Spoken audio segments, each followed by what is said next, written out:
Class narration zone. आज का जो हमारा टॉपिक है वो है क्लास 10th इंग्लिश की पोम द ट्रीज़, जिसे एड्रिन रिच ने लिखा है। तो आइए शुरू करते हैं हम आज की पोम। आज की जो हमारी पोम है इसमें जैसा कि नाम से पता चल रहा है कि पेड़ों के वृक्षों के बारे में बात की गई है कि वृक्षों के बिना जंगल नहीं हो सकता, इनके बिना जंगल का कोई अस्तित्व नहीं है। अगर वृक्ष है तो ही जंगल है। इस कविता में वृक्ष कहाँ हैं और वो कहाँ जाते हैं, इस बारे में बात की गई है। तो इस पोम में वृक्षों के माध्यम से महिलाओं को संबोधित किया गया है। ये दो अर्थों वाली पोम है। जैसा वृक्षों के बिना जंगल नहीं हो सकता, उसी तरह स्त्रियों के बिना ये समाज, ये संसार नहीं हो सकता। तो अब हम पोम को शुरू करते हैं। The trees inside are moving out into the forest that was empty all these days, where no bird could sit, no insect hide, no sun bury its feet in shadow. The forest that was empty all these nights will be full of trees by morning. तो इसमें हमारे poet बताते हैं, इस stanza में ये बताया जा रहा है कि जो पेड़ हैं वो घरों में थे, जिन्हें जो है घरों में नहीं होना चाहिए। कहाँ होना चाहिए? जंगल में होना चाहिए। तो जो पेड़ हैं जो घरों के अंदर हैं वो अब जंगल की तरफ बढ़ रहे हैं। वो जंगल जो इन वृक्षों की जगह है, सही जगह है वृक्षों की जंगल, वहाँ बिल्कुल सन्नाटा छाया हुआ है। एकदम भी एक भी वृक्ष नहीं है वहाँ पर। ना वहाँ चिड़िया के बैठने की जगह है और ना ही कीड़ों की छिपने की जगह है। क्यों? क्योंकि वृक्ष नहीं है और वृक्ष के ही ऊपर चिड़िया बैठती है और कीड़े भी उसी के अंदर छिपते हैं। सूर्य की किरणें प्रकाश से अंधकार को जा रही हैं, क्योंकि जंगल में वृक्ष नहीं है जिन पर वो आकर ठहरे। जंगल जो रातों में बिल्कुल खाली है, सुबह तक वृक्षों से इनमें बाहर आ जाएगी, फिर से ये वृक्षों से भर जाएगा। और दूसरा अर्थ ये है इस स्टैंजा का कि जो समाज है, इनमें महिलाओं की जो जगह है वो खाली है, और जो जगह खाली है वो एक सुबह ऐसी आएगी जब महिलाएं बाहर आएंगी और समाज में अपनी जगह भरेंगी, अपना स्थान बनाएंगी। तो अब हम बढ़ते हैं अपने दूसरे स्टैंजा की तरफ। All night the roots work to disengage themselves from the cracks in the veranda floor. The leaves strain toward the glass, small twigs stiff with exertion. Long cramped boughs shuffling under the roof like newly discharged patients, half dazed, moving to the clinic doors. तो अब इस paragraph में, इस stanza में ये बताया जा रहा है कि जो पेड़ हैं उनकी जड़ें हैं, वो वरांडा है उसका जो फर्श है, ज़मीन है, उसकी दरारों से बहुत ही जो है मुश्किलों से बहुत ही श्रम करके मुक्त हो रहे हैं। मुक्त होने के लिए रात भर मेहनत कर रहे हैं, श्रम कर रहे हैं, काम कर रहे हैं।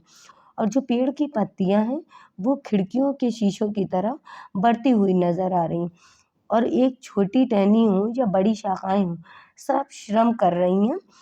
छतों के नीचे छत के नीचे एक हलचल सी मची हुई है। ऐसा प्रतीत हो रहा है कि जैसे कोई मरीज अस्पताल से छुट्टी पाता है तो एकदम से भौचक्का सज जाता है, उसी तरह से प्रतीत हो रहा है।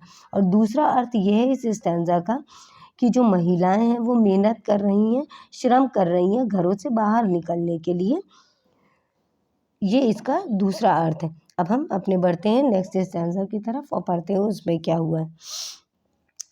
I sit inside doors open to the veranda, writing long letters in which I scarcely mention the departure of the forest from the house. The night is fresh, the whole moon shines in a sky still open. The smell of leaves and lichen still reaches like a voice into the rooms.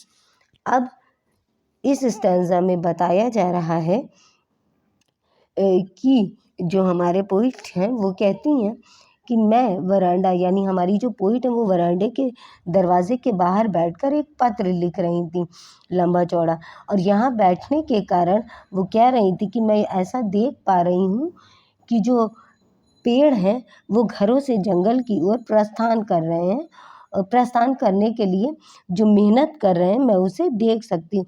रात बिल्कुल साफ थी और पूरा चंद्रमा यानी पूरा चांद खुले हुए आसमान में साफ चमक रहा था, और जो पत्ती हैं और पेड़ हैं वो सब खिड़की के शीशे की तरफ और वो जो पेड़ हैं, पत्ती हैं, और जो पेड़ की पत्तियां हैं उनकी जो महक है, और जो पेड़ों के ऊपर एक काई की तरह परत जमी होती, उन सब की जो महक है वो कमरों में एक आवाज़ की तरह पहुंच रही है।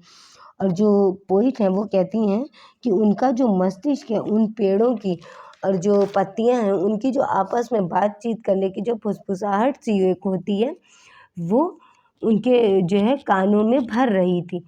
और वो ये कह रही थी कि कल ये सब शांत हो जाएगा, ख़त्म हो जाएगा। कब? जब जो पेड़ हैं वो जंगल की तरफ चली जाएंगी। और दूसरा अर्थ ये होता है, स्त्रियां जो बाहर निकलने के लिए श्रम कर रही हैं, हमारी जो पोइट है उसे देख रही हैं, सुन रही हैं, उनकी उन फुसफुसाहट को, उनके उस प्रयास को। और वो कहती हैं कल सुबह ये जब जो है क्या नाम है, ये सारी उनका जो श्रम है ये ख़त्म हो जाएगा जब स्त्रियां बाहर निकल कर अपने पैरों पर खड़ी होंगी। तो अब हम बढ़ते हैं अपने नेक्स्ट स्टैंजा की तरफ, देखते हैं आगे क्या हुआ। My head is full of whispers which tomorrow will be silent, listen the glass is breaking, the trees are stumbling forward into the night. Winds rush to meet them. The moon is broken like a mirror. Its pieces flash now in the crown of the tallest oak. अब हमारी poet आगे बताती हैं कि सुनो, खिड़की के जो शीशे टूट रहे हैं।